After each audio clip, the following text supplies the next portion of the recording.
एक शांत से गांव में रामदीन अपने बेटे भानु के साथ रहता था। सालों पहले बीमारी ने भानु की मां को छीन लिया था, जिसके बाद रामदीन ने अकेले ही भानु को पाल पोस कर बड़ा किया।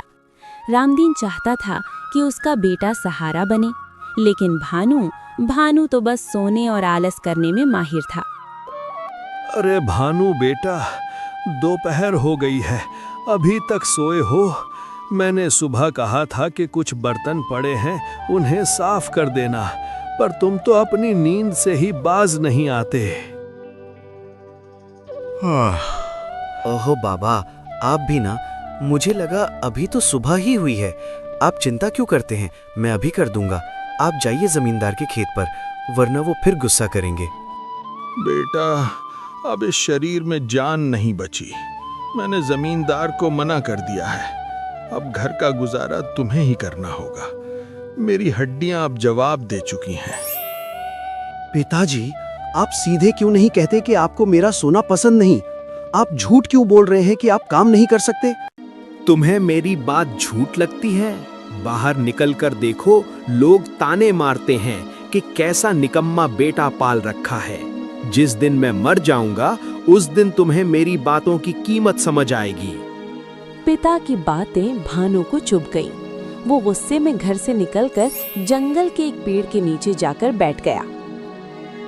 ये गांव वाले भी ना पिताजी को भड़का देते हैं। अगर मैं थोड़ा आराम कर लूं तो क्या पहाड़ टूट जाएगा। खैर, अभी तो थक गया हूं, थोड़ा सो लेता हूं। भानु सो जाता है। तभी वहाँ से एक पंडित बाबा गुजरते हैं और उसे जगाते हुए बोलते हैं, उठो मूर्ख, इतने हट्टे कट्टे होकर भी आलसियों की तरह दिन भर सो रहे हो। क्या तुम्हें जीवन का कोई उद्देश्य नहीं पता? बाबा, आपको क्या समस्या है? घर पर पिता नहीं सोने देते हैं, यहाँ आप आ गए। मुझे शांति से रहने दीजिए। बेटा, मैं तुम्हारा दुश्मन नहीं, तुम गलत राह पर हो। याद रखना, तुम पर बहुत बड़ी मुसीबत आने वाली है। अगर अब भी नहीं संभले तो भारी कीमत चुकानी होगी। जाइए बाबा, मुझे मत डराइए, मैं देख लूंगा। भानु ने बाबा की चेतावनी को अनसुना कर दिया, लेकिन समय अपनी चाल चल रहा था। कुछ ही दिनों में रामदीन की हालत इतनी बिगड़ गई कि वो बिस्तर से उठ भी नहीं पा रहा था। घर में न अनाज बचा न पैसा। भानु बेटा, शायद अब मेरा वक्त आ गया है। अपना ख्याल रखना। याद रखना, काम कोई छोटा बड़ा नहीं होता। इंसान की सोच छोटी बड़ी होती है। नहीं पिताजी, मैं आपको कुछ नहीं होने दूंगा। मैं आपको अभी डॉक्टर के पास ले चलता हूँ।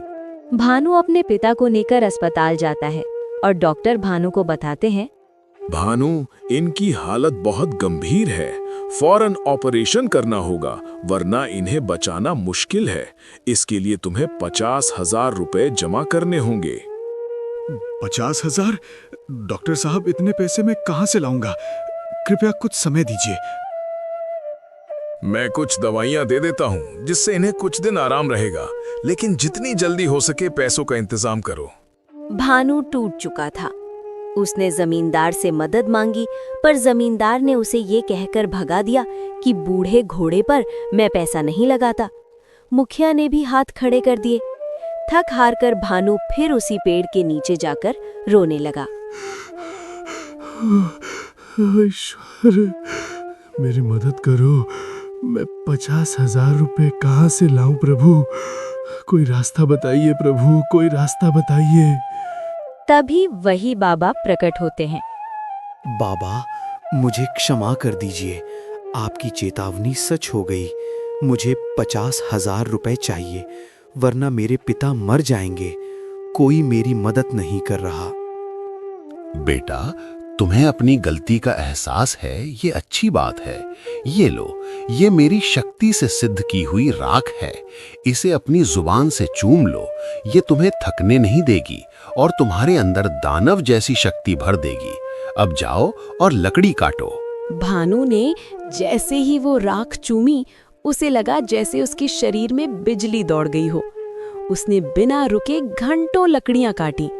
देखते ही देखते उसने इतनी लकड़ी काट ली कि बाजार में बेचकर उसे 6,000 रुपए का मुनाफा हुआ। चमत्कार! बाबा की राख ने तो सच में जादू कर दिया। अब मैं और मेहनत करूंगा। अगले कुछ दिनों तक भानु पागलों की तरह मेहनत करता रहा। उसने 46,000 रुपए जमा कर लिए, लेकिन समय कम था और पिता की हालत बिगड़ रही थी। उसे अभी 4,000 रुपए और चाहिए थे। वो फिर जमींदार के पास गया।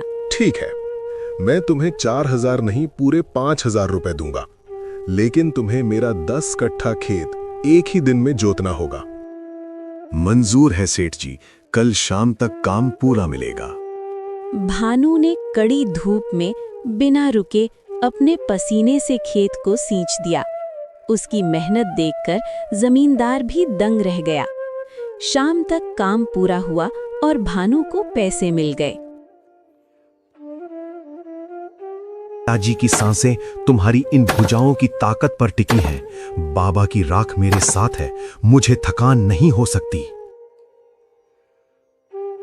दोपहर की चिलचिलाती धूप में भानु पसीने से तरबतर हो गया, पर उसकी रफ्तार कम नहीं होती। शाम तक उसने लकड़ियों का एक विशाल ढेर लगा दिया। भानु शाम तक लकड़ी लेकर बाजार पहुंचा और आज व्यापारी से मिला। अरे भानु, तुम तो गांव के सबसे बड़े आलसी कहे जाते थे। एक ही दिन में इतना सारा काम, और लकड़ियां भी इतनी शानदार और सूखी। ये लो तुम्हारे 6,000 रुपए। कल और लाओगे तो और पैसे दूंगा। धन्यवाद मालिक, कल मैं इससे भी ज्यादा मेहनत करूंगा। भानु अब रोज सुबह 4 बजे उठता। वो पहले घर का सारा काम करता, बीमार पिता को दवा और दलिया खिलाता और फिर जंगल निकल जाता। गांव की चौपाल पर बैठने वाले लोग जो कल तक उसकी बुराई करते थे, अब अपनी आंखों पर यकीन नहीं कर पा रहे थे।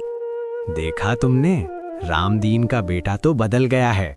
सुना है जंगल में भूतों की तरह काम करता है।